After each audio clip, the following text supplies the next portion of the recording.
नमस्कार श्रोता बंधु, 10 जुलाई है आज और आज के दिन हम भोजपुरिया लोगन खातिर एगो बहुत बड़ा दिन है। काहे कि भोजपुरी के बड़ा नाम, भोजपुरी के बड़ा मुकाम पर पहुंचावे वाला और भोजपुरी के सबसे बड़ा रचनाकार अगर हम कहीं तो भोजपुरी के पितामह भिखारी ठाकुर जी की पुण्यतिथि है आज। और हमनी भोजपुरिया सन खाती ई एगो गर्व के बात बा कि भिखारी ठाकुर हमनी के मातृभूमि, हमनी के भाषा के रचनाकार रहनी, हमनी के बीच के रहनी और हमनी के पास कहीं सारण जिला के जो नो टाइम में सारण रहे, आज छपरा जिला के कुतुबपुर दियरा गांव के रहे वाला रहनी। आज वहाँ के पुण्यतिथि है और वहाँ के पुण्यतिथि पर एगो परिचर्चा के आयोजन कल गई बा रेडियो स्नेही के तरफ से। जना परिचर्चा में कई सारा मेहमान उपस्थित बानी, जना में संजय सिंह जी जो उनकी पंजवार के रहे वाला हैं और उत्तर प्रदेश सरकार में बलिया जिला के बलिया प्रखंड में सहायक विकास पदाधिकारी के पद पर बानी ओझा कार्यरत बानी। साथ ही सुनील कुमार तंग जके तंग इनायतपुरी के नाम से जानल जाला, भोजपुरी के एगो बढ़हन कवि राजेश तिवारी जन की एगो सामाजिक कार्यकर्ता हैं और भोजपुरी के आगे बढ़ाव में भोजपुरी खाती हमेशा तैयार रहनी और हमेशा कोशिश करत रहनी और ऑनलाइन पोर्टल से भी यहाँ के कोशिश करत रहनी। नवीन सिंह परमार जौन की एगो सिवान के बढ़हन पत्रकार हैं और आखिर टीम के मीडिया प्रभारी भी हैं। आप सबके बहुत बहुत स्वागत बा आज हमारा स्टूडियो में और आज के परिचर्चा में। परिचर्चा के शुरुआत कल जाओ, सभे जानता कि भिखारी ठाकुर की रहे, लेकिन अक्सर लोग बस इतना ही जानेला कि भिखारी ठाकुर भोजपुरी के शेक्सपियर रहनी, लेकिन असल में भिखारी ठाकुर के व्यक्तित्व का रहे, वहाँ के रचना का रहे, वहाँ के का कैले बनी हमन खाती और भोजपुरी खाती ये जाने की कोशिश कल जाता, प्रयास कल जाता है आज के परिचर्चा में। सबसे पहले हम संजय जी के आमंत्रित करें। संजय जी, अरुआ भिखारी ठाकुर जी के जीवनी पर थोड़ा प्रकाश डाली, हमारा श्रोता बंधु के बतावे के कोशिश करी कि वहाँ के का योगदान रहे भोजपुरी खातिर। राणा जी, सबसे पहले तो हम धन्यवाद देतनी रेडियो स्नेही के अरुआ के कि ये महान व्यक्तित्व के पुण्यतिथि के अवसर पर इतना बेहतर परिचर्चा के आयोजन भइल। निश्चित रूप से ये एगो क्रांतिकारी कदम बा। भिखारी ठाकुर के व्यक्तित्व कृतित्व के बारे में दुनिया के जे लेखा जाने के चाही, दुनिया के सामने जौना तरह से आवे के चाही, वो अभी ले आ निखे पाइल। अगर मीडिया एकरा के आगे लेके चलो तब बेशक वहाँ के व्यक्तित्व कृतित्व के बारे में लोग जानी जाने के चाही। वहाँ के एक साधारण परिवार में जन्म भई रहे। 18 दिसंबर 1887 में वहाँ के जन्म भइल रहे। सिताब दियारा जौन उत्तर प्रदेश में बाटे, बिहार में भी बा, ओकरा से सटे एगो गांव सिताब दियारा से सटे ऐतिहासिक गांव जयप्रकाश नारायण जी के।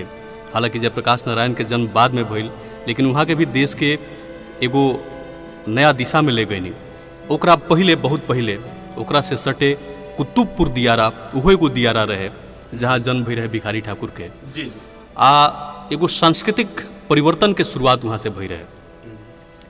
वो बेरा के सामाजिक परिवेश के थोड़ा सा हमने के देखी जा। 1885 में देश में कांग्रेस की स्थापना भई रहे। पूरा देश एगो नया जवानी के साथे लैस होके क्रांति के रास्ता पर चल पड़ा रहे। कांग्रेस के नेतृत्व में ऐसा लागत रहे कि एगो बड़ा बदलाव आई, ब्रिटिश हुकूमत के खात्मा हुई।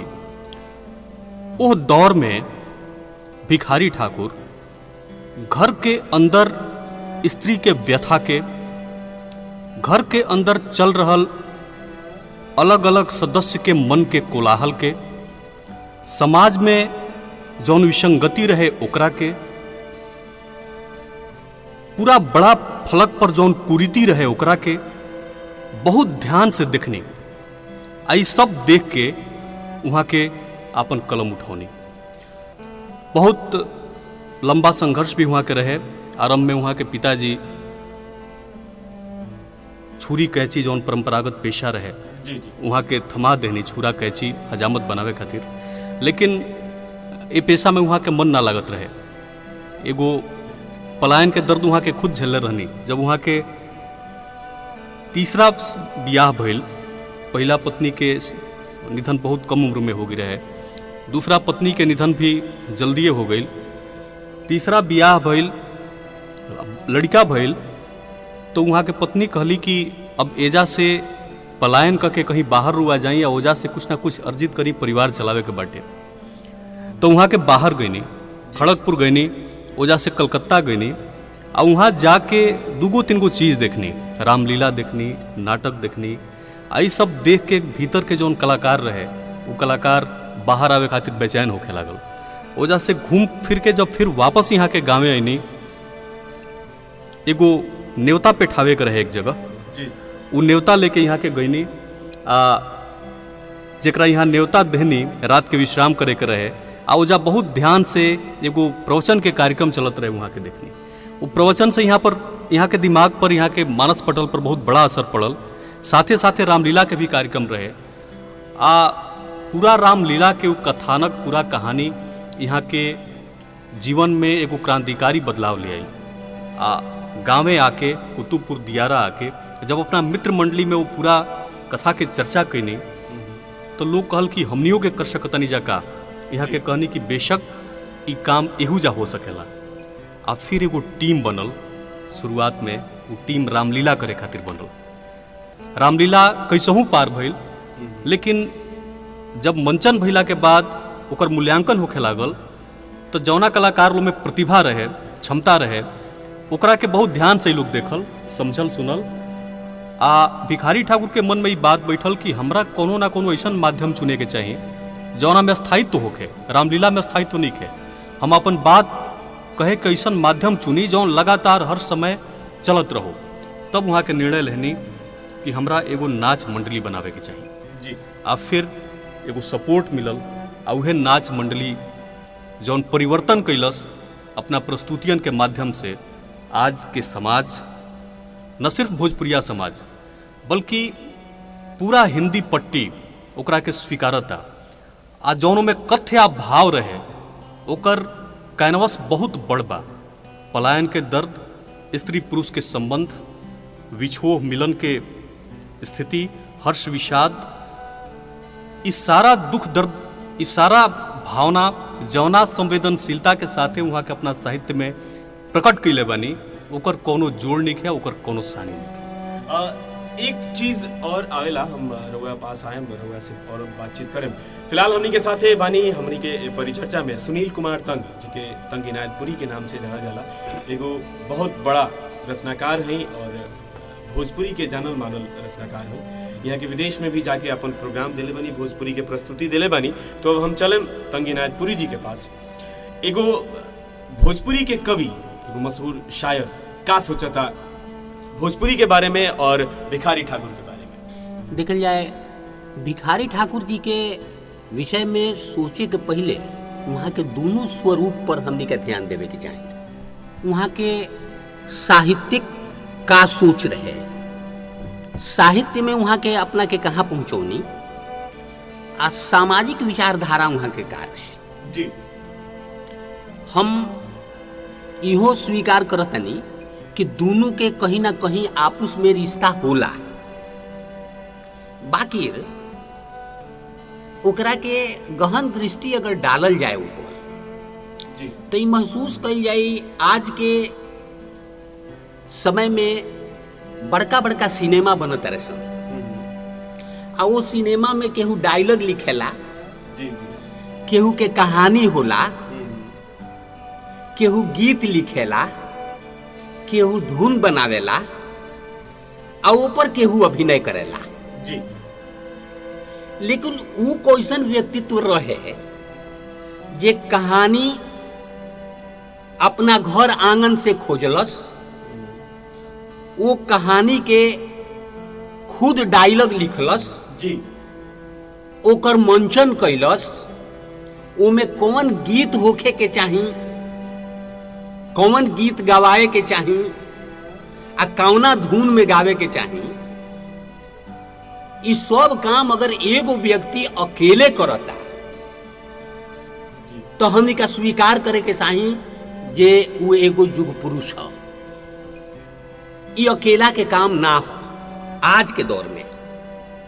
लेकिन भिखारी ठाकुर जी जे कैले बनी, वहां का ये कैले बनी कि ओ बेरा के सामाजिक परिस्थिति के उठौले बानी जी।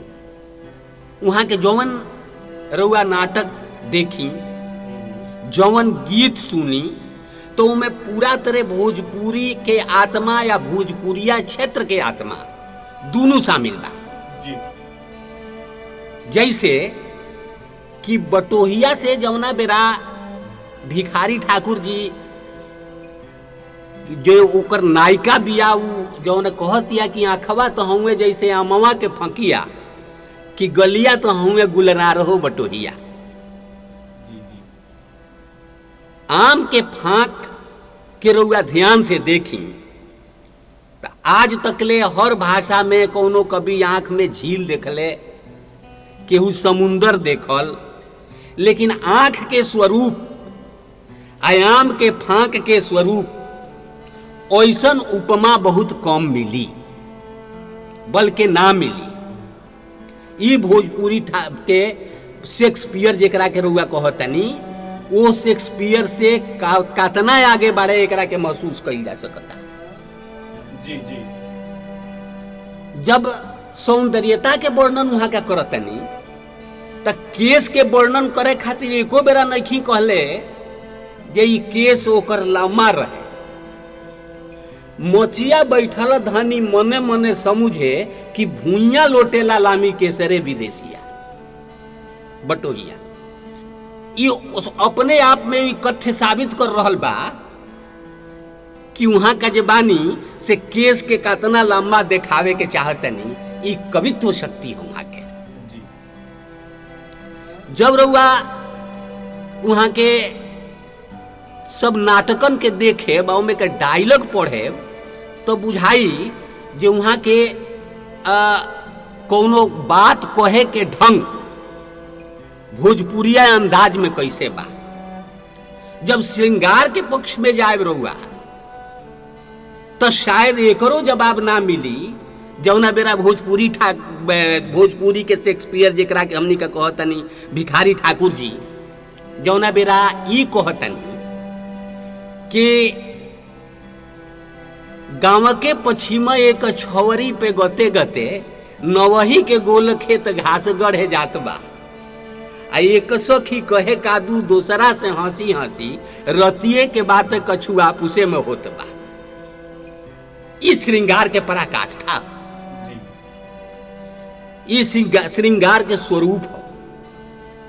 ई भोजपुरी के आत्मा जो उनमें विराजता एहू के जवाब नहीं के। अभी थोड़ी देर पहले संजय जी जे कहनी हो कि वहाँ के जातिगत पेशा जो छुड़ा कैंची वाला रहे ओकरा के स्वीकारत वहाँ के जौना बेरा ई कहतनी कि छुड़ा कैंची छूटी गईले नोह नोह रनिया नावह भिखारी ठाकुर सबकर पवनिया। ओ संदर्भ के दर्शावता, वो समय के दिखावता जौना बेरा पवनी के माने का होत रहे। इस सब मिला जुला के भिखारी ठाकुर जी के माने के पड़ी कि एगो वहाँ के रंगकर्मी बोर्ड कहल जाए, कि एगो नाटककार बढ़िया कहल जाए, कि एगो कवि बढ़िया कहल जाए, कि एगो संगीतज्ञ बढ़िया कहल जाए। कौन बढ़िया कहल जाए आ कौन कम कहल जाए ये कहल कठिन बा। ऐसे सब मिला जुला के माने के चाहिए, हमनी के स्वीकार करे के चाहिए जो ऐसन कोनो कोनो युग में केहू केहू पैदा होला जेकरा में सब गुण एक साथे रहेला। जी ई भिखारी ठाकुर में पावल जाता। ई भोजपुरिया क्षेत्र के सौभाग्य बा आ हमनी के सौभाग्य के बा विशेष रूप से जे हमनी का ऊपर चर्चा करे यहाँ बैठल बनी। भिखारी ठाकुर जी के हम ई कह के अपना जिम्मेदारी से मुक्त होके के नहीं चाहत जे हम वहाँ के श्रद्धांजलि देतानी, इतना कह के ई एगो औपचारिकता हुई। लेकिन अगर ये तरह के बड़ कोनो सेमिनार होके आ ये पर विस्तृत चर्चा कई जाए तो हमरा बुझाता जे ज्यादा काम होई या भिखारी ठाकुर जी के प्रति एगो सच्चा श्रद्धांजलि हुई। भोजपुरिया क्षेत्र के भइला के नाते हम एगो बात कहे के चाहे, संजय जी यहाँ बानी, राणा जी रउआ भी यहाँ बैठल बनी कि अब तक दो चार लोग के छोड़ दिहल जाए तो भोजपुरी पर उहे लोग कलम उठावल, भोजपुरी के भिखारी ठाकुर जी पर भोजपुरिया में उहे लोग कलम उठावल जे लोग स्वयं अपन पूरा बात ढंग से कह ना पावत रहे। दू चार आदमी उनका पर ठीक से कुछ काम कैले बड़े, ओमे एगो विशेष रूप से तैयब हुसैन प्रीत जी के नाम लेहल जा सकेला। जेकर रिसर्च भी यही विषय पर बा आ वहाँ का काम कैले बनी। अन्यथा हमरा यह बुझाइल बा कि भोजपुरी के विकास यात्रा में भोजपुरी के भिखारी ठाकुर के कौन मुकाम बा, एकरा बुझले बिना लोग अन्हारा में खाली इतने कहत रहल जे भोजपुरी के शेक्सपियर यहाँ के हैं। शेक्सपियर से कोई कदम वहाँ के आगे बानी, ए पर केहू सोचबे ना करी। शेक्सपियर के अंग्रेजी साहित्य के कल्चर के मुताबिक वहाँ के आंकल जाए तो देखल जा सकेला कि वहाँ के अंग्रेजी और वो कल्चर के आत्मा कतना उमें बा कि नहीं खे। लेकिन भोजपुरी के आत्मा, यहाँ के सामाजिक परिवेश के आत्मा, भोजपुरी के कविता की आत्मा, भोजपुरी कहानी, भोजपुरी सोच, भोजपुरी समस्या, इस सारा चीज के एक साथ आंकलन कल जाए तो हमरा बुझाता कि हमनी के जहाँ ले भिखारी ठाकुर जी के सोचले बानी वहाँ से वहाँ का बहुत आगे रहनी। ए पर आगे भी ज्यादा विचार करे के जरूरत बा, हम अतने कहे। जब कोनो शायर या कवि अपना बात के रखेले और कोनो महान व्यक्तित्व के बारे में रखेले और शब्द के कैसे पिरोल जा सकता, ये बात के जीता जागता उदाहरण बानी तंगीनाथ पुरी जी। आगे बढ़ा तनी हमारा साथे राजेश तिवारी जी बानी, जौन की भोजपुरी आगे बढ़ाव में भोजपुरी के उत्थान खातिर भरसक प्रयास करेनी। राजेश तिवारी जी, रउआ से हम जाने के चाहे, रउआ से हमार जौन सवाल बा कि भोजपुरी जब भी भिखारी ठाकुर के चाहे पुण्यतिथि होके चाहे जयंती होके, अक्सर हमनी के याद करें। हमनी कनी बहुत सारा लोग बा जे की याद करेला। हम दिल्ली में रहल बानी, दिल्ली में देखले बानी एनएसडी तक में यहाँ के जयंती या पुण्यतिथि पे बड़ा बड़ा कार्यक्रम आयोजित कइल जाला। लेकिन दुर्भाग्य यही बा कि हमनी के सिवान में जहाँ पूरा भोजपुरिया क्षेत्र है, दूसर भाषा कोनो हिले नहीं के और कोनो भी तरह के प्रोग्राम हम आइले नहीं सुनले, शायद हमरा ना जानत में भइल होखे। तो एकरा पीछे का कारण है, रउआ का समझत है कैसे? राणा जी, सबसे पहले तो हम रेडियो स्नेही के सब सुने वाला लोग के हमार प्रणाम बा। हमार जौन क्षेत्र बा तो थोड़ा सा भोजपुरी हमार माने श्रद्धा बा, भोजपुरी हमार माटी बा। चूँकि कंप्यूटर फील्ड से बानी तो थोड़ा सा भोजपुरी बोले में भी दिक्कत कभी कभी होला, लेकिन माने आत्मा में भोजपुरी बा। आ वो रउरा हमरा के बोलेला माने भिखारी ठाकुर पर जौन पर चर्चा बा, तो भिखारी ठाकुर के रउरा ठीक कहनी शेक्सपियर कहल जाला। लेकिन यहाँ के अभी इनायतपुरी जी जौन कहनी है कि शेक्सपियर भी अगर कहल जाए तो बहुत पीछा बानी भोजपुरी खातिर। तो ये भिखारी जी के उम्र 84 बरिस माने वहाँ के जीवन रहे टोटल। और से जौन कुतुबपुर दियारा गांव बा, वही यहाँ के जन्मस्थली रहे। तो यहाँ के एक ऐसा माने व्यक्तित्व बा जौन की एक नाटक करे वाला भी, नाटक लिखे वाला भी, वो में संगीत भी डाले वाला, माने हर चीज़ जौन बा एक इंसान जौन में सब चीज़ संपूर्ण रूप से भरल बा, वो वहाँ के व्यक्तित्व में झलकत रहे जी। तैसे जौन बात तो वहाँ के केहू से तुलना कैल जौन लोग कहता कि शेक्सपियर बानी ई बानी, जैसे वहाँ के लोक नाटक वहाँ के बहुत कैले बानी। जैसे विदेशिया हमने के बहुत एक सुने निशन विदेशिया हम तो 2-3 बार देखले बानी, रूरल सब देखले बानी कि ना विदेशिया को वो जरूर देखी। समाज के जौन वहाँ के जो नाटक में जौन मेन चीज रहे, समाज के अगर कुरीति बा चाहे समाज में जौन माने विकास के चीज बा, हर चीज वहाँ के समावेश करत रहनी अपना नाटक में। विदेशिया भइल, भाई विरोध भइल, बेटी वियोग और बेटी बेचवा। देखिए बेटी बेचवा भी कितना अच्छा समाज के गो समस्या बा। कलयुग प्रेम, गबर बिचोर, गंगा स्नान, विधवा विलाप, पुत्र वधू, ननद भौजाई, बहरा बहार, कलयुग प्रेम, राधे श्याम बहार, बिरहा बहार, नकल भार और नेटुआ के। देखिए माने नामों से जाहिर होता है कि माने कोनो न कोनो समस्या के लेके बा या समाज के जौन बात तो रीति या कुरीति के लेके बा। एक अलावा वहाँ के जौन बा रामलीला, कीर्तन, इस जौन सब भी बा, इस सब से वहाँ के जुड़ल रहनी। आजकल के जौन भोजपुरी गीत बा देखते बानी कि कितना अश्लील भइल जाता, ऐसे समाज के कोनो संदेश नहीं खे जाए। और का सुननी अब वहाँ के गीत बा चलनी के चालल दुल्हा, जौन कि यहाँ के चंदन तिवारी जी जौन लोग गई क्या बानी अभी तुरंत गई नहीं है, देखिए कितना अच्छा गीत बा। हम कोशिश माने हम लोग से अनुरोध करें कि रोड़ा आज सुनवा भी दें अपना चैनल के माध्यम से, जी जी जी। रेडियो के मार्फत से। यह तो भिखारी ठाकुर जी के बहुत अच्छा व्यक्तित्व बा। आ लोग के बहुत लोग तो जानते नहीं थे यहाँ के माने बहुत लोग सब भिखारी ठाकुर के रहनी जे भोजपुरी के आजकल के नया नया गायक लोग के बा उ लोग जे जानता है कि माने है जो भिखारी ठाकुर के रहनी। आज जे भोजपुरी के गहराई से समझले बा, भोजपुरी जकरा आत्मा में बसल बा, भोजपुरी के जे मिठास समझता ओकरा खातिर भिखारी ठाकुर जी एक बहुत भगवान के समान बानी। बहुत बहुत धन्यवाद राजेश जी रहुआ अपना बात के रखनी। आगे बढ़ते हैं हमनी के और हमारा साथे एगो जानल मानल सिवान के बढ़न पत्रकार नवीन सिंह परमार जी बानी। भिखारी ठाकुर जो एगो नाम बा, अगर नाम के पूरा अर्थ निकालल जाओ तो भिखारी से ठाकुर बने तक के कहानी भिखारी ठाकुर जी के नाम बा। और असल जीवन में भी वहाँ के चीज़ के जेले बनी, भिखारी से कैसे वहाँ के ठाकुर बननी और कैसे सबके दिल पे राज करनी, ये पूरा कहानी बयां करी। आगे हम बढ़े जो अभी राजेश तिवारी जी बात करनी कि सभे वहाँ के बारे में नइखे जानत, आखिर काहे नइखे जानत? का मीडिया के में योगदान कम बा या मीडिया में भूमिका नइखे निभावत? यही विषय पर हम नवीन जी से जाने के चाहें यहाँ के का सोचतनी मीडिया के बारे में और भिखारी ठाकुर जी के बारे में। राणा जी, हम अपन बात कहीं ओकरा से पहले हम आज के ई बतकही आयोजित करे खातिर हम रेडियो सनही के धन्यवाद देवे के चाहे और संगे संगे सब श्रोता लोग के भी हमारा तरफ से धन्यवाद बा, प्रणाम बा जे ये कार्यक्रम के सुन रहल बा। राउर जौन प्रश्न रहला सा कि भिखारी ठाकुर के लोग नइखे जान पावत, उनमें अधिक से अधिक लोग जाने एकरा खातिर का कइल जा सकता जी। अगर ठीक से कहल जाओ कि आज के ये बतकही के निमंत्रण जब रेडियो सनई से हमरा मिलल तो हम वही बेरा जौन अच्छा निमंत्रण मिलल वही बेरा जौन हम बात मन में सोचनी कि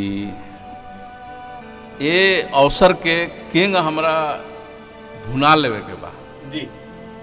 हमरा नियर व्यक्ति के अगर मौका मिलता रेडियो पर अपन बात कहे के, और आज ये बतकही में आके जौन हम बात आज से जब 4 दिन 5 दिन पहले रेडियो से नहीं के दौरान न्योता मिल रहा है तो जौन बेरा हम ये बात सोचले रहनी और आज हमरा बेहद खुशी बा कि जौन हम बात सोचनी कहीं ना कहीं हमनी के भोजपुरिया समाज के तार एक दूसरे से जुड़ल बा जी।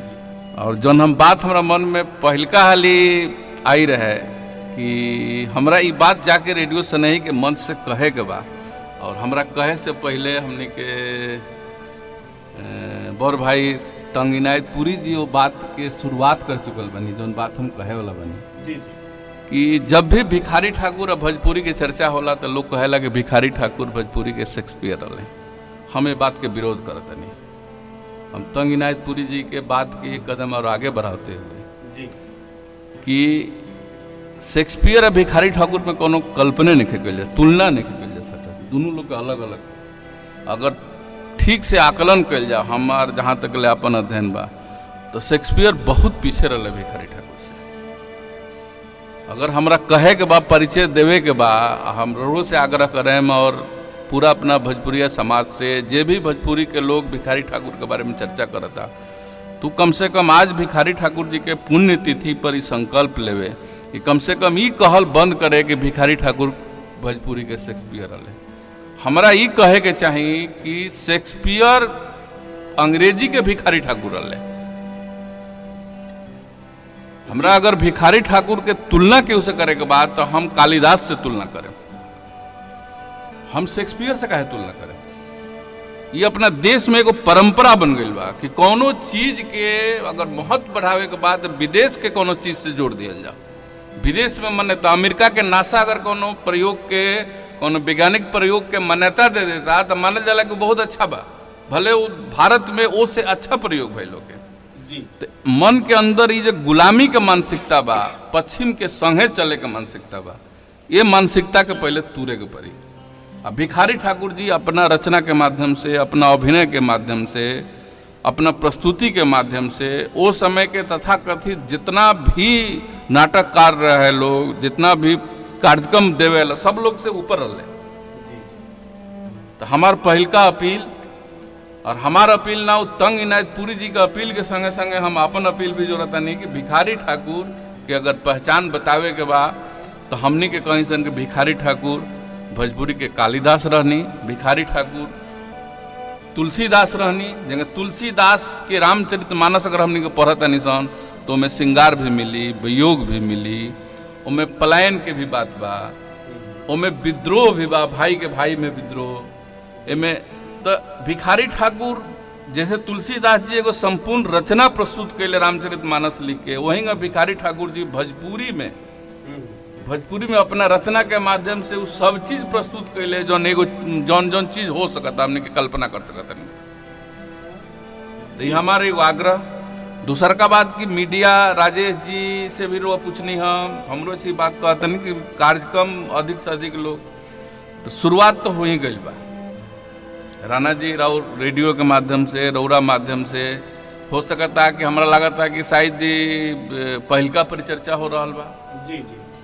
तो शुरुआत तो हो ही गई बा, थोड़ा सा देर से भरे भइल बा, शुरुआत तो हो ही गई बा। और आज ये रेडियो के माध्यम से कम सिवान के हमने के बहुत बड़ा आबादी के बीच में भिखारी ठाकुर जी का प्रस्तुत कर रहा बनी सन।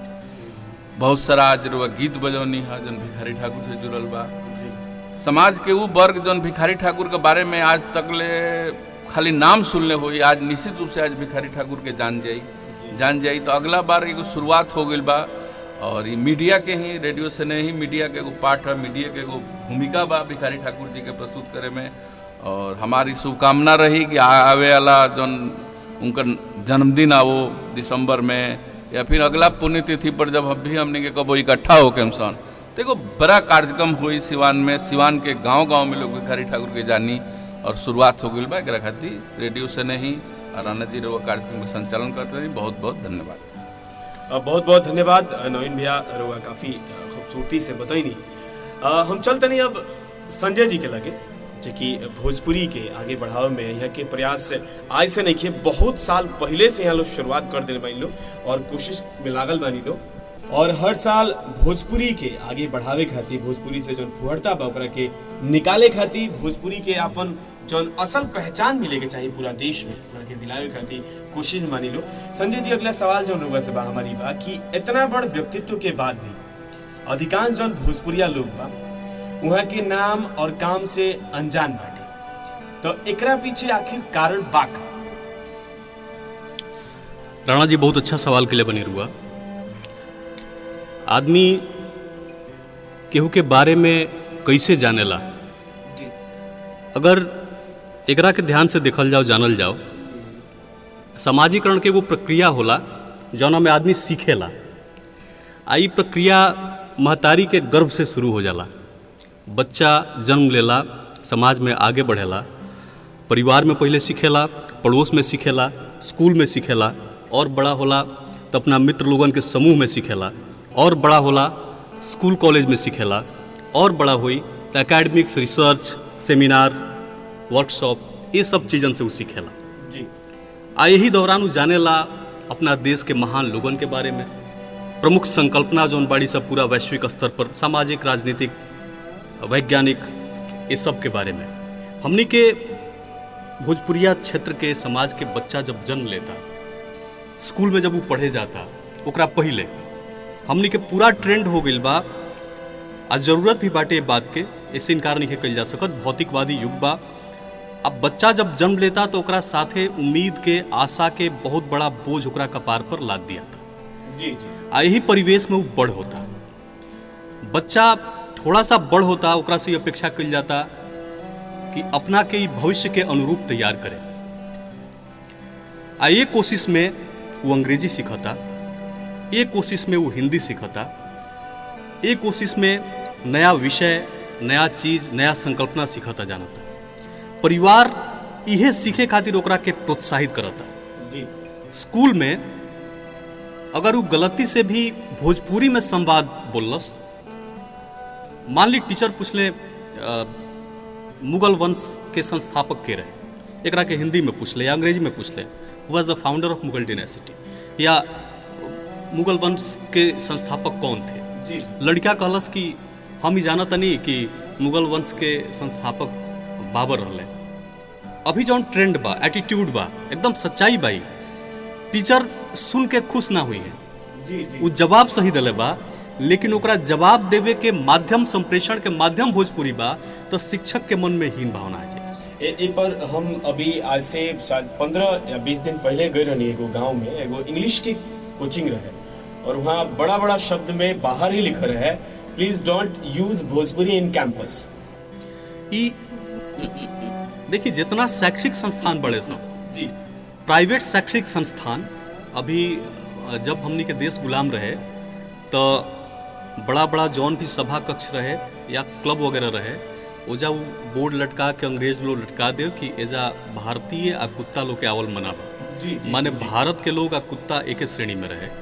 तो ई होला एगो हमनी के जे दूगो समाज में वर्ग होला, एगो एलाइट क्लास होला, एगो नॉन एलाइट क्लास होला।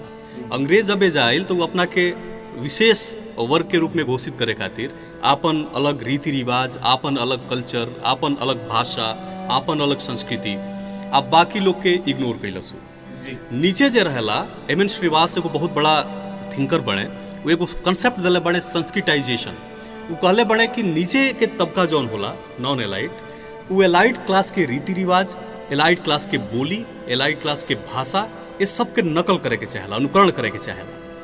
तो नीचे वाला आदमी अपना के विशेष देखावे खातिर ऊपर वाला के अनुकरण करी। जी जी आ ए में विवेकानंद के उस सिद्धांत भूल जाई जो अपने ही देश के बहुत बड़ा विचारक रहले, और उनका पीछे दुनिया के 100 से अधिक देश के बड़ा बड़ा हस्ती नाचल। ऊ कहले रहले कि रउआ अगर विदेशी संस्कृति के स्वागत करे के चाहतनी तो करी, अपना घर के दरवाजा खिड़की खोल के ओकरा सभ्यता, ओकरा संस्कृति के स्वागत करी। उन्हें से अगर आबो हवा आवता ओकर स्वागत करी, लेकिन एक हाथ से मजबूती से अपना संस्कृति के पकड़ ले रही। हमनी के वो सबक के भूल जाता नहीं जा, दोनों हाथ से वेस्टर्न बने के चक्कर में या फिर वो विशेष वर्ग के अंतर्गत आवे के चक्कर में हमनी के अपन मूल चीज भुलाता नहीं जा। ये को सबसे बड़ा कारण बा। बच्चा ही में बड़ होता, ओकरा ही पता नहीं है कि जौन हम अपन संस्कृति के धीरे धीरे ओकरा ही पता भी नहीं है कि अपन संस्कृति के हम छोड़ रहा बनी। माता पिता ओकरा के ये बतावत भी नहीं है, और बहुत एगो मने जबरदस्त पूंजी, जबरदस्त धरोहर ओकरा से छीनल जा रहा बा। आ छीने वाला केहू और नहीं है, ओकर माता पिता, ओकर परिवेश, ओकर समाज। आ एकरा पीछे सबसे बड़ा चीज आकांक्षा। एगो व्यक्ति भौतिक जीवन में बहुत सफल हो जाओ, वो पूर्ण आदमी ना बन पाई। आदमी के संपूर्ण व्यक्तित्व के विकास खातिर आध्यात्मिक जीवन, भौतिक जीवन, सांस्कृतिक जीवन, एगो अपना आप में वो कंपोजिट आदमी रही, तब जाके जीवन के हर संघर्ष से वो जूझी आ एगो मजबूत व्यक्तित्व बन के उभरी। भिखारी ठाकुर के साथे सबसे बड़ समस्या बा जौन रुआ बात कहनी स्कूल में टांगल बाटे। जौन स्कूल ही टंगले बा, वो स्कूल रुआ अगर पता लगाए तो रुआ ही पता चली कि उमें जितना सीट बाटे वो सबसे पहले भर गई हुई। गार्जियन के ट्रेंड बा कि इंग्लिश मीडियम स्कूल बाटे, एमे हमार लड़का जाई फराटेदार अंग्रेजी बोली, आगे जाके बहुत बड़ा ऑफिसर्स बनी, चाहे कुछ ना बनी तो 20, 25, 50, 100 लोग, जहाँ लोग भोजपुरी या हिंदी बोलता उमें एक लाइन अंग्रेजी के बोली तो अपने विशेष हो जाए, छाती चौड़ा हो जाए कि अंग्रेजी बोलता। कुछ ना, ट्रेंड प्रवृत्ति बाकी जो अंग्रेजी बोलता वो अच्छा बा। कोनो भाषा संप्रेषण के माध्यम मात्र बा, भाषा की कोनो भूमिका नहीं है। एगो भोजपुरी बोले वाला व्यक्ति विद्वता के स्तर पर एगो अंग्रेजी बोले वाला व्यक्ति से ऊंचा हो सकेला, ज्ञान ओकरा अंदर ज्यादा हो सकेला, लेकिन हमनी के एगो संप्रेषण के माध्यम के ज्ञान से ऊंचा स्थान देता नहीं जा। यह मूल कारण बा। थोड़ा सा बात के हम और आगे बढ़ाएं, एजा से थोड़ा सा बात के और आगे बढ़ाएं। वो स्कूल में शेक्सपियर के पढ़ावल जाई, वो स्कूल में चौसर के पढ़ावल जाई, वो स्कूल में भिखारी ठाकुर के ना पढ़ावल जाई, वो स्कूल में महेंद्र मिश्र के बारे में ना पढ़ावल जाई। ये ठीक ऐसा नहीं बा कि सिवान के रहे वाला लोग दाहा नदी के बारे में कुछ नहीं खे जानत, लेकिन टेम्स नदी के बारे में सब कुछ जानता। सिवान में रहे वाला लोग हडसन नदी के बारे में सब कुछ जानता। अपना परिवेश संस्कृति से अगर हम जुड़ के ना रह तो ये मुश्किल चीज है। एगो दूसरा मुद्दा हम यहाँ उठाए, आज अगर भारतीय संविधान के 8वीं अनुसूची में भोजपुरी एगो विषय के रूप में सम्मिलित हो जाता तो बच्चा प्रारंभिक कक्षा से भोजपुरी में पढ़ाई करिए, ओकर टीचर नियुक्त हुई हैं, बच्चा के मन में हीन भावना ना आई, अध्ययन के माध्यम भोजपुरी रही। त्रिभाषाई सूत्र जो हमनी के सरकार अपनौले बटे, त्रिभाषा सूत्र में बा कि लइकन के प्रारंभिक शिक्षा ओकरा मातृभाषा में मिले के चाहिए। अभी तो बिल्ली बिलाई या कैट मझुरा जाता, 3 गो चीज ओकरा रटे के पड़ता। जौन चीज वो अपना परिवार में सीखता उहे अगर स्कूल में पढ़ाई हुई तो वो भाषा के प्रति ओकरा मन में सम्मान हुई। उहे टेक्स्ट के होमवर्क ओकर गार्जियन पूरा कराई, वही में बेहतर से बेहतर करी तो ओकरा अच्छा मार्क्स मिली। आ उहे उच्च स्तर पर जाके पढ़ाई करी, कॉलेज यूनिवर्सिटी में बेहतर मार्क्स ले आई तो ठीक वही तरीका से भिखारी ठाकुर पर जाके रिसर्च करी, जेंगा हिंदी के विद्यार्थी कबीर पर, पद्मावत लिखे वाला जायसी पर रिसर्च करें। तब जाके भिखारी ठाकुर के महता जमीन से उठ के एगो व्यापक फलक पर जाई। क्षेत्रीय भाषा सन में अगर देखल जाओ, रुआ मलयालम के ले ली, कन्नड़ के ले ली, तमिल के ले ली, तेलुगु के ले ली, यहाँ के लड़कन के आपन आपन नायक बाड़न और सारा नायक स्थानीय नायक बाड़न जे क्षेत्रीय भाषा में साहित्य के रचले बा, आ उहे ओकरा खातिर महान बाड़न। अमृता प्रीतम राष्ट्रीय स्तर पर चर्चित भइली, अपना हिंदी लेखनी से चर्चित ना भइली, उनका प्रसिद्धि मिलल पंजाबी लेखन से। पंजाब के लोग जब उनका के सर माथा पर बिठावल तो अनुवाद भइल, आ हिंदी साहित्य में भी वो अपन एगो स्थान बनौली। भिखारी ठाकुर के बारे में जब उच्च स्तर पर अकादमिक शोध होखे लगी, रुआ कल्पना करी जवाहरलाल नेहरू विश्वविद्यालय में MA के पढ़ाई होता, ओजा हमने यहाँ के विद्यार्थी एकेडमिशियंस जाके रिसर्च करता रहे तो वो रिसर्च कौना स्तर पर आई। रुआ कल्पना करी काशी हिंदू विश्वविद्यालय में भोजपुरी के कोनो विषय पर रिसर्च होता तो वो रिसर्च कौना स्तर पर जाई, ओकर लेवल का रही। तब लोग भिखारी ठाकुर के बारे में जानी और उनकर समग्र संपूर्ण मूल्यांकन हो सकी। यह सबसे बड़ा कारण बा। अब एमे जौन नइखे होत ऊपर हमनी के चर्चा रह दिया, जौन हो सकेला ऊपर हमनी के चर्चा कइल जाओ। एमे सबसे बड़ा भूमिका मीडिया के बा, इलेक्ट्रॉनिक मीडिया के बहुत बड़ भूमिका बा। आज पुनः हम रेडियो से नहीं के ए आयोजन के बधाई देतनी, रुआ सबके बहुत बहुत धन्यवाद देतनी, आभार व्यक्त करतनी कि इतना बड़ा पहल रुआ सब कैले बनी। मीडिया के माध्यम से लोग जानी कि ई के रहे, उनकर नाटक के मॉडिफाई करके अगर आवश्यकता पड़े तो आज भी वो नाटकन के प्रासंगिकता बा। आज भी लोग पलायन करता। वो बेरा तंग जी कहनी है, पति विवाहिता नवविवाहिता पत्नी के छोड़ के बाहर जाता। हमने के भोजपुरिया समाज में एगो ट्रेंड रहे कि ई मानल जाओ कि जौन लड़का के बियाह निखे भइल तो जिम्मेदार निखे भइल, ओकरा के जिम्मेदार बनावे खातिर ओकर बियाह कर दिया जात रहे। आज जैसे ही बियाह होके आज जिम्मेदारी के लबादा ओकरा सर पर आवे तो वो अपना नवविवाहिता के छोड़ के अब बाहर कमाए चल जाओ। बिरहिन के वो दर्द के, वो व्यथा के जितना बारीकी से, जितना गहराई से भिखारी ठाकुर जी पकड़ले बानी, शायद केहू पकड़ले हुई। शेक्सपियर के साथ तुलना के बात आईला। हम एगो और बात कहबे जा, शेक्सपियर वो समाज में रहले जौना समाज में वर्ण व्यवस्था ना रहे, जौना समाज में जातिगत संरचना उच्च नीच के भावना ना रहे, जातिगत श्रेणीकरण ना रहे। अगर रहे भी तो शेक्सपियर उस श्रेणीकरण के उच्च पायदान पर रहे, उनका साहित्य रचना में कोनो प्रतिबंध ना रहे। लेकिन भिखारी ठाकुर वर्ण व्यवस्था में जौना जातिगत संरचना में रह के अपन रचना कैले, उमें लिखे पढ़े वाला पेशा पर प्रतिबंध रहे। वो लिख पढ़ ना सकत रहे, उनका खातिर एगो खास पेशा बनावल भी रहे। तब ये आदमी अपन बात आम जन तक पहुंचावे खातिर उहे पेशा चुनलस जौन पेशा उच्च वर्ग के द्वारा इग्नोर कइल जाओ, नजरअंदाज कइल जाओ या हिकारत के नजर से देखल जाओ। नाच तमाशा उच्च वर्ग कबो एकरा के महत्व ना देलस। ओ पेशा के अपना के यहाँ के उच्च वर्ग के लोग पर जौन कमेंट कैले बनी, चलनी के चालल दुल्हा शुभ के फटकारल, ये गीत में का बटे वहाँ के व्यक्तिगत जीवन में ये सब देखले बनी, झल्ले बनी। परिवार में नोह काटे के बा, परिवार में शादी के सारा संस्कार करावे के बा। वहाँ के देखा तनी कि बबुआइन के कोमलांगी बेटी के शादी बाटे, गांव के सबसे खूबसूरत लड़की के शादी बा, आ दुल्हा के गोड़ रंगे के बा। दुल्हा के गोड़ रंगे जब यहाँ के जा तनी तो देखा तनी कि चाम तो सिकुड़ाइल बा। वहाँ के जब भी देखा तनी तो बेटी के व्यथा स्वाभाविक रूप से यहाँ के मन में आ जाता कि वो बेटी पर का गुजरत हुई, तो बेटी बेचवा अपने आप फूटता। वहाँ के देखा तनी कि पति विदेश गइल बा, पत्नी के लगे जातनी, मलिकाइन के हाल चाल पूछतनी, आ मलिकाइन के आंख से झरझर लोर फूटता, तो विदेशी अपने आप निकलता।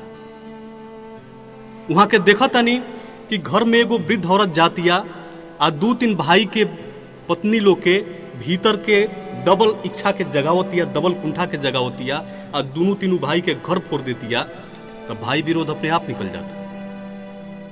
वहां के जौन भी रचना आइल बा, ढकोसलापन के देखा तनी कि सारा ढकोसला बाटे, लोग गंगा नहाए जाता तो गंगा नहान अपने आप लिखाता। आस पास परिवेश में जौन देखनी तो लिखनी, आ 2 टूक कहनी। एगो वर्ग पर ऐसा लिखे कि वहां के एगो वर्ग, खास वर्ग पर चोट कहनी। वहां के पात्रन पर हुआ नजर डाली। वहां के पात्रन के का नाम बा? उपद्र, चटक, विदेशी, इस सारा नाम समाज के ओ वर्ग के रहे जौन विशेष ना रहे, यह लोक रहे। आ यही लोक के उठा के लोक संस्कृति के माध्यम से वहां के धीरे से समाज के एलाइट वर्ग पर कमेंट करी। पूरा नाटक मनोरंजन में चल रहा बा, सब लोग मनोरंजन में लीन बा। अचानक एगो सुई उठा के धीरे से चुभो दी, आ चुभो के लोग के बुझाओ कि चुभो दले बड़े, तब तक मरहम भी लगा दी हास्य व्यंग के माध्यम से। ये बहुत बढ़न बात रहे, बहुत बढ़न चमत्कार रहे। सौंदर्य बोध पर बहुत जबरदस्त चर्चा कैनी है। बिंब के एगो हम बस 1-2 लाइन वहां के बताए। विदेशी के खोजे खातिर बटोही जाता रहे, पूछा रहे विदेशी के पत्नी से, प्यारी सुंदरी से, कि वो बाड़े कैसन। उनका लगे फोटो तबा ना, तो सामान्य व्यक्ति के पत्नी नाम भी नहीं ले सकत, कौना तरीका से उनकर विवरण दे तरी कैसन बने। बिल्कुल सामान्य आदमी, हमनी के कहब से जौन आम आदमी होला, ओकर ब्यौरा कितना सौंदर्य परख हो गइल बा, ये 2 लाइन में देखी रहुआ। करिया ना गोर बाणे, लामा नाही बाड़े नाटे, करिया ना गोर बाणे, लामा नाही बाड़े नाटे, मझिला जवान श्याम सुंदर विदेशी, मझिला जवान श्याम सुंदर बटोही। कुछ नहीं खे में, सामान्य आदमी, करिया ना गोर बाड़े, लामा नाही बाड़े नाटे, मझिला जवान श्याम सुंदर बटोही। देखिए मैं सौंदर्य के कितना जबरदस्त ऊंचाई, साहित्य के ई ऊंचाई हमारा नहीं लागत, हमारा अध्ययन भी नहीं खे, लेकिन हम नहीं समझ सकत कि अगर ऊंचाई हुई तो ए ले ज्यादा ऊंचाई पर जा सकता। वो आदमी मातृभाषा में अपना अभिव्यक्ति के जौन शीर्ष स्थान तक ले गइल बा, वो निश्चित रूप से बाकी लोग खातिर प्रेरणा भी बा, आ बाकी साहित्य जगत खातिर एगो अपवाद भी बा, एगो लकीर भी बा। बहुत खूबसूरती से वहाँ के जीवन पे प्रकाश डलनी, और वहाँ के जौन कृति कैले बनी, समाज पर व्यंग कैले बनी या समाज खातिर बेहतर कुछ कैल गेल बनी, सब पर प्रकाश डलनी। आगे हम बढ़तनी, हमारा साथे तंग इनायतपुरी जी बानी, बीच में यहाँ के हाथ खड़ा कर लेनी है कुछ कहे खातिर। पहले हम चाहें कि यहाँ के अपन बात कह ली, ओकरा बाद हम यहाँ से अगला सवाल करें। देखिए संजय जी, बड़ा बारीकी से उस तमाम बात के बतौनी हाँ, आ चाहे ये कहीं कि वो भिखारी ठाकुर के जवन व्यक्तित्व रहे, ओकरा के उजागर करे में का जरूरत बा, ए पर वहाँ का ध्यान हमनी के बढ़िया से आकृष्ट करेंगे। हम एक एकरे से थोड़ा सा आगे जुड़ता नहीं। जी देखिए, एगो समय रहे जब भिखारी ठाकुर जी आपन नाटक, आपन साहित्यिक प्रतिभा, आपन सांस्कृतिक विचार, सामाजिक परिवेश सब लेके एगो नाच मंडली में वही आ उहे वो बेरा प्रचार के साधन रहे। लेकिन ओकरा बाद धीरे धीरे जब समय आगे बढ़ल तो वहाँ के एगो किताबो छपल, फिर अखबार में भी ओकर कुछ चर्चा भइल, जी कुछ पत्र पत्रिकन में भी भिखारी ठाकुर जी पर लिखाइल, आ ये प्लेटफार्म बढ़त बढ़त आज से नहीं रेडियो में भी आइल। जी हम ही कहे के चाहतनी कि वो प्लेटफार्म, जौना प्लेटफार्म से भिखारी ठाकुर जी के ज्यादा लाभ, मैंने कहे का मतलब ये ज्यादा दूर तक पहुंचावल जा सकेला, वो प्लेटफार्म का हिंदी के प्लेटफार्म नहीं हो सकत, का वो अंग्रेजी के प्लेटफॉर्म नहीं हो सकत। लेकिन हमने का भोजपुरी के भिखारी ठाकुर के भोजपुरी में रखनी हमने का जिम्मेदार बानी।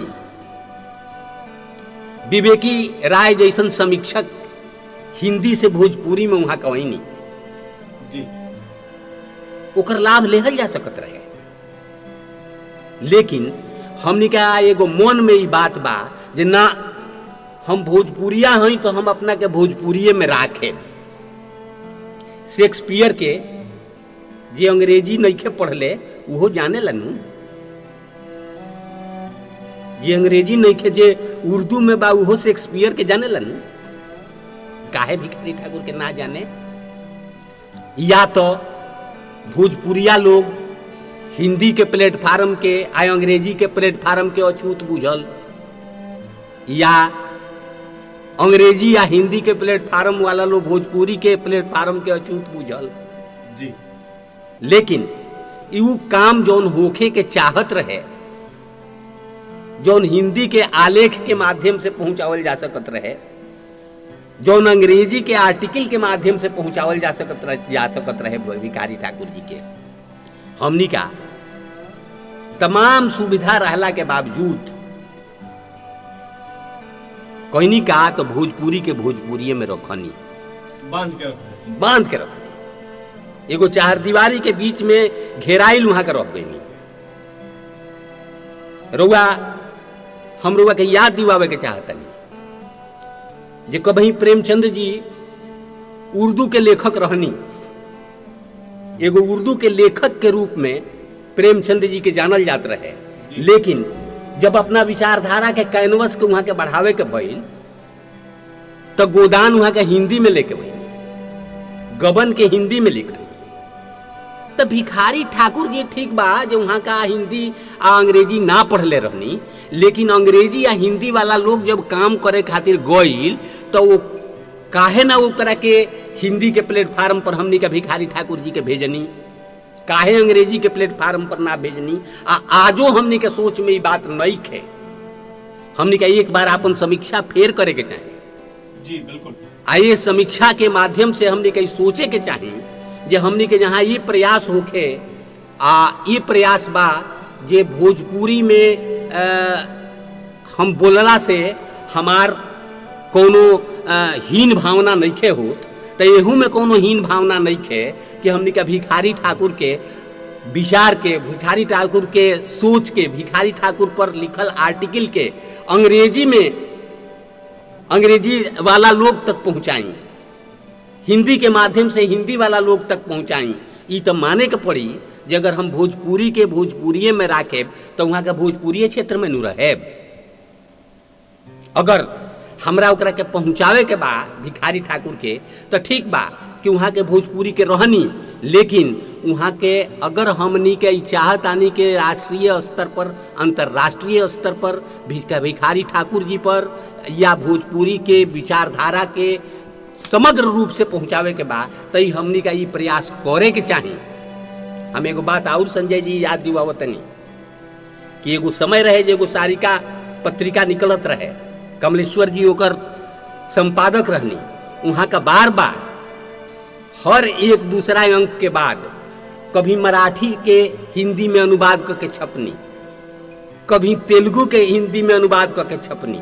ये प्रयास अगर भइल रहित तो भोजपुरी जवना मंच पर बा वो मंच से बहुत ऊपर रहित, लेकिन हमने का ये प्रयास ना कैनी।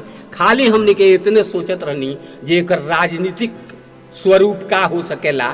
खैर भोजपुरिया लोग में तनी ई कमजोरी बहा आ एक कमजोरी से हम इनकार नहीं करत, लेकिन हमने का इहो काम करी जे भोजपुरी के 8वीं अनुसूची में लावे के प्रयास कइल जाओ, लेकिन साथे साथे भोजपुरी के जौन उत्कृष्ट रचना होके ओकरा के दूसरा भाषा में भी पहुंचावे के प्रयास होके। तो हमरा लागता जे जौन रफ्तार हमनी का सोचे तनी सुनू से तेज रफ्तार में आगे बढ़ के समग्र रूप से भोजपुरी के जौन स्वरूप बा उ कायम हो जाई। हम यही से एक बेरा उंगली उठौले रहनी हो आ हम ई बात कहनी हो। अब एगो सवाल बा रुआ से हमार जी, रुआ भोजपुरी में भी लिखे नी और हिंदी में भी लिखे नी जी, और उर्दू के भी काफी अच्छा जानकार हैं। सवाल हमारी बा कि हिंदी साहित्य के तुलना में जी, भोजपुरी साहित्य कहाँ खड़ा बा जी। और भोजपुरी के यहाँ तक आवे में भिखारी ठाकुर जी के का योगदान बा? देखिए,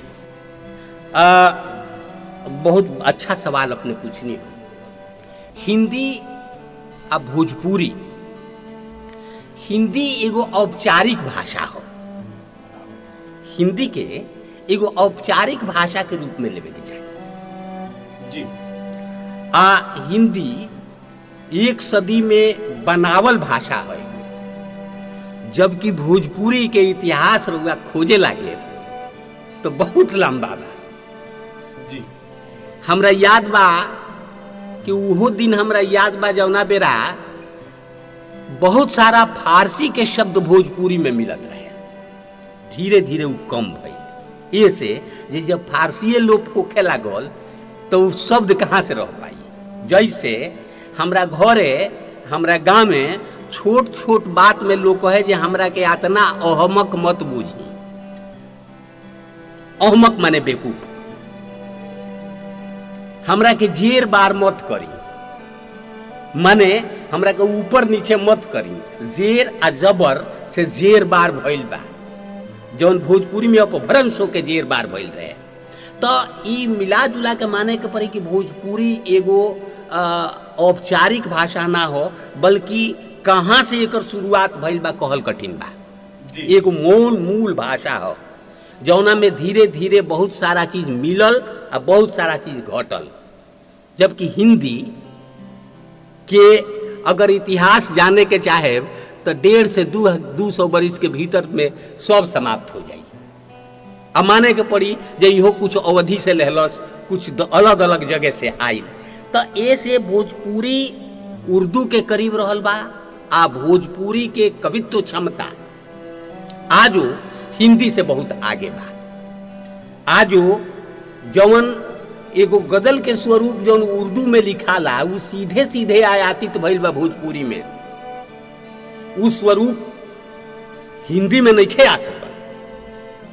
त ऐसे लोकगीत जौन भोजपुरी के लोकगीत बा, भोजपुरी में जौन ओकर रंग बा तो दूसरा जगह नाम मिली। रउआ एगो चीज देखब, अगर रउआ भ्रमण करतनी तो वो क्षेत्र में जाके देखी जहाँ भोजपुरी लोग ना बोलेला या ना बुझेला, वहू जा भोजपुरी के गाना बाजेला। जी बिल्कुल। ना वो जा भोजपुरी बोलेला आ ना बुझेला।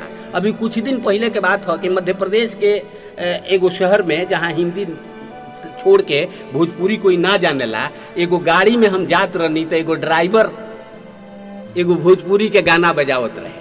तो हम पूछनी ये तुम भोजपुरी जानते हो?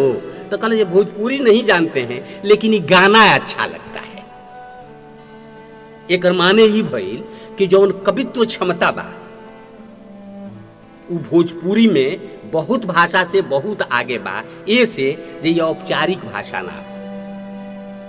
इस दृष्टि से हम बार बार बात कहे जे साहित्यिक स्वरूप जौन भोजपुरी के बा अगर ठीक से संवार देहल जाए आ ठीक से समझ लेहल जाए तो हमरा बुझाता जे आउ सब भाषा जे बात स्वयं एकर अनुवाद करे लगी, लेकिन हमनी का वो रूप में लेबे के तैयार नहीं कि हमेशा भोजपुरी के हमनी के राजनीतिकरण करत रह गईनी। कभी भी कोनो समय भी झंडा लेके जरूर घूमनी, लेकिन एकर साहित्यिक स्वरूप संवारल जा सके ये पर लोग ध्यान ना देहल। हम फिर एक बेरा कहे जे हमनी के भोजपुरी के चाहे जौना उपाय से सही दूसरा भाषा के मंच पर ले जाए के चाहिए। अगर हमनी के दूसरा भाषा के मंच पर ले जाए तब भोजपुरी के जौन रंग होई वो ये बेरा नहीं खे, ऐसे बहुत आगे हुई। बहुत अच्छा बात रहुए कहनी और कोशिश जे तरह से कल जाता भोजपुरी के और आगे बढ़ावे के, प्रमोट करे के कई तरीका से कल जा सकता। और उमें एगो हमनी के प्रयास बा, एगो माध्यम आज परिचर्चा बा, आखिर के टीम बा जौन की संजय जी बानी आखिर के टीम। हाँ, ये विषय में तो हम निश्चित रूप से ये बात कहे कि आखिर जे बा वो एगो ऐसन काम कर रहल बा जौन ए बेरा ले भोजपुरी खातिर ना भई रहल जी। समय के साथे चलल हमेशा कोनो भाषा खातिर, कोनो साहित्य खातिर, कोनो विचार खातिर बहुत जरूरी होला। जौन नेट आ इंटरनेट के माध्यम से, वेबसाइट के माध्यम से जौन काम आखिर कइले बा, एकरा पहले भोजपुरी खातिर ई काम कहियो ना भइल रहल जी। हम वो पूरा टीम के धन्यवाद देवे के चाहतनी, जौन टीम जौना के ऊपर से कुछो ना दिखाई दे आ भीतरे भीतरे वहाँ तकले जौना के कहल जाला जे मार को देव, जौना के महसूस तो कइल जाओ, ओकरा के शब्द देवे में दिक्कत होखे लगे। हम देखतनी कि जौन काम वेबसाइट के माध्यम से, आखर.com के माध्यम से जौन काम भइल बा आ जितना हो रहल बा, अगर ये तरह से होत रहल तो जितना पत्र पत्रिका छपता रहे आ जितना लोग पढ़ता उससे ज़्यादा लोग उससे जुड़ल बा। एकर कारण और कुछो नहीं है। ये बेरा के लोग गुलशन नंदा के उपन्यास के पॉकेट बुक सीरीज ना पढ़ी, टीवी सीरियल देखी, तो रउआ ई काहे सोचतनी जे छपाइल पत्र पत्रिका ही ये बेरा के लोग पढ़ी। उ इंटरनेट पर जरूर देखी आ नायका पीढ़ी के ओकरा से रउआ रोक नहीं खींच सकत। ये से नायका पीढ़ी के साथे चले के बा तो आखिर जौन काम करता उ करे के पड़ी, तबे भोजपुरी के आगे बढ़ावल जा सकेला। जी तंग जी बहुत अच्छा बात कहनी और संजय जी भी कहनी। फिलहाल घड़ी के सुई हमरा के अब इजाजत नहीं देत कि आगे और हमनी के परिचर्चा बढ़ावल जाओ, लेकिन अगर परिचर्चा विषय पे जारी रखल जाओ तो हमरा नहीं लागत कि 1-2 घंटा एक दिन एकरा खातिर बहुत ज्यादा बा, बहुत कम बा ये विषय पर बात करे खातिर और भिखारी ठाकुर जी के जीवनी पर बात करे खातिर, वहाँ के आदर्श पर बात करे खातिर। अगर वह ऐसे ज्यादा जानकारी लेवे के चाहतनी भिखारी ठाकुर के जीवनी के बारे में या भोजपुरी के बढ़िया साहित्य के पढ़े के चाहतनी, तो वह इंटरनेट के माध्यम से www.akhar.com पे जाके और हर महीना के पत्रिका के डाउनलोड कर सकतनी फ्री में, एक पैसा नहीं लागे के, तो वहाँ से डाउनलोड करके भी रुआ पढ़ सकतनी। फिलहाल आज बात भइल, आज भिखारी ठाकुर जी के पुण्यतिथि हो और हम भोजपुरिया लोग, हमनी के सारा लोग यहाँ जे भी बा भोजपुरिया बा, हमनी के सुने वाला सारा श्रोता बंधु भोजपुरिया बानी जा, तो हमनी के वहाँ के श्रद्धांजलि देहल जाओ। और श्रद्धांजलि मतलब है ना कि सिर्फ वहाँ के याद कल जाओ या वहाँ के याद में एगो फूल चढ़ावल जाओ या दीप जलावल जाओ। श्रद्धांजलि ऐसा देहल जाओ कि वहाँ के वसूल पर वहाँ के जौन भोजपुरी खातिर कहनी, अपना क्षेत्र खातिर कहनी, अपना सभ्यता खातिर कहनी, वो करे के कोशिश कल जाओ, तब वहाँ के एगो सच्चा श्रद्धांजलि हुई।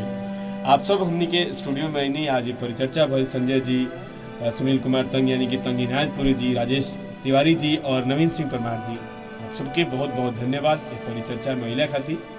और उम्मीद करते हैं कि आगे भी इस तरह के भोजपुरी पर और भिखारी ठाकुर जी के जीवनी पर परिचर्चा होती रही, तो वह सब जरूर आए। जरूर जरूर, बहुत बहुत धन्यवाद। तब तक कहती श्रोता बंधु दी हमरों के इजाजत और ख्याल रखिए अपन। नमस्कार।